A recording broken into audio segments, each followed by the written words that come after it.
বিলতে হালিছে ধুনীয়া পদুমি, ফুলনিত ফুলিছে ফুল। সেই ফুলে ফুলে পখিলাই চুমিছে, সানিছে ৰেণুৰে মূল। মৰমৰ ছাত্ৰ ছাত্ৰীহঁত, তোমালোকে বাৰু তৃতীয় শ্ৰেণীৰ পাঠ্যপুথিত এই গীতটি পঢ়িবলৈ পাইছানে? তোমালোকে চাগে গীতটি গাবলৈও শিকিছা। এই গীতটিৰ ৰচকজনৰ নাম তোমালোকৰ মনত আছেনে? তেখেত হ'ল সংস্কৃতিৰ পূজাৰী বিষ্ণুপ্ৰসাদ ৰাভা। আহাচোন তেওঁৰ বিষয়ে আজি আমি কেইটামান কথা জানো। বিষ্ণুপ্ৰসাদ ৰাভা এজন সৃষ্টিশীল প্ৰতিভাসম্পন্ন আৰু তীক্ষ্ণ বুদ্ধিৰ ব্যক্তি আছিল। তেখেত একাধাৰে নিপুণ নৃত্যশিল্পী, বাদ্যশিল্পী, নাট্যকাৰ, সুদক্ষ অভিনেতা, গল্পকাৰ, খেলুৱৈ, নিবন্ধকাৰ, সুগায়ক, গীতিকাৰ আৰু সুৰকাৰ আছিল। বিষ্ণুপ্ৰসাদ ৰাভাক কলাগুৰু বুলিও জনা যায়। বিষ্ণুপ্ৰসাদ ৰাভাই স্কুলীয়া শিক্ষাৰ লগে লগে সংগীতৰ শিক্ষাও আৰম্ভ কৰিছিল।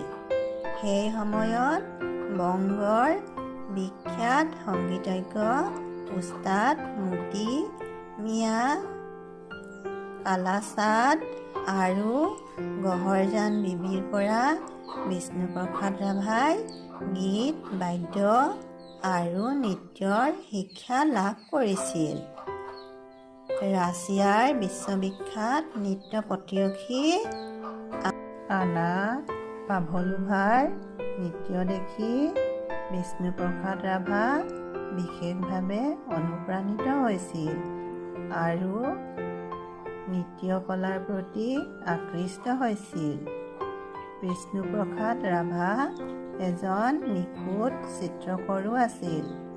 তেখেতে বহুতো চিত্ৰ আঁকিছিল। তাৰ ভিতৰত শ্ৰীমন্ত শংকৰদেৱৰ চিত্ৰ আৰু বাঁহী আলোচনীৰ বেটুপাতৰ বাবে অঁকা হাতখলপীয়া সিংহাসনৰ ছবি উল্লেখযোগ্য। 1940 চনৰ কথা। কাশী হিন্দু বিশ্ববিদ্যালয়ত বিষ্ণুপ্ৰসাদ ৰাভাই শিৱৰ তাণ্ডৱ নৃত্য, ওজাপালি নৃত্য, কালীয় দমন নৃত্য পৰিৱেশন কৰে।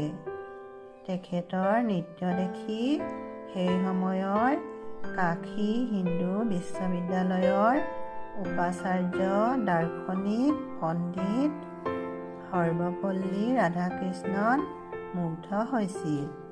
সেই সাংস্কৃতিক অনুষ্ঠানৰ সংগঠক প্ৰেমচান্দেও বিষ্ণুপ্ৰসাদ ৰাভাৰ নৃত্য প্ৰতিভাৰ ভূয়সী প্ৰশংসা কৰিছিল। বিষ্ণুপ্ৰসাদ ৰাভাৰ সাংস্কৃতিক জীৱনৰ কেন্দ্ৰস্থল আছিল তেজপুৰৰ বাণ থিয়েটাৰ। তাত তেখেতে বিভিন্ন গীত গোৱাৰ উপৰিও নাটকত অভিনয় কৰিছিল। তেখেতে কেইবাটাও ভাষাত দক্ষতা অৰ্জন কৰিছিল।